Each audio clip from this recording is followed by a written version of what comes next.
ফিলিস্তিনের ছোট্ট শিশুদের আর্তনাদে আকাশ বাতাস ভারী হয়ে উঠেছে। যুদ্ধবিধ্বস্ত দেশে ভূমিষ্ঠ হওয়ার পর বিকট বোমা গোলাবারুদের শব্দে কোমলমতি শিশুরা শ্রবণ শক্তি হারাচ্ছে। তবে কি তাদের এটাই নিয়তি ছিল? মা কাঁদছে সন্তান হারিয়ে, ভাই দেখছে ছোট্ট বোনের রক্তে রঞ্জিত লাশ। এ যেন ফিলিস্তিন জুড়ে লাশের মিছিল, যে মৃত্যুর মিছিলে হাজার হাজার নিরীহ ফিলিস্তিনি শহীদ হচ্ছে। ধারাবাহিক এই গণহত্যায় ইসরায়েলিদের মদদ দিচ্ছেন স্বয়ং আমেরিকা। এক্ষেত্রে প্রতিবাদ শুরু ফিলিস্তিনের স্বাধীনতার পক্ষে কয়েকটি ইউরোপীয় কান্ট্রি ভোট দিলেও নীরব আরব দেশগুলো।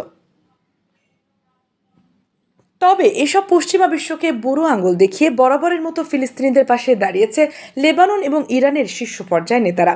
এছাড়া মুসলিম বিশ্বের বলিষ্ঠ কণ্ঠস্বর এরদোগান কঠিন হুঙ্কার দিয়েছেন নানা সময়। তবে হেলিকপ্টার দুর্ঘটনায় মৃত্যুবরণ করা ইব্রাহিম রাইসি বজ্রকণ্ঠে ইসরায়েলের মৃত্যু ঘোষণা করেছিলেন।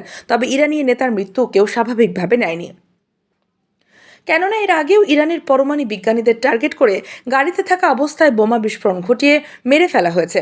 সেই সুবাদে ইব্রাহিম রাইসের মৃত্যু এখন অবধি ধোঁয়াশায় থাকছে। তবে থেমে নাই স্বাধীনতাকামী হামাস।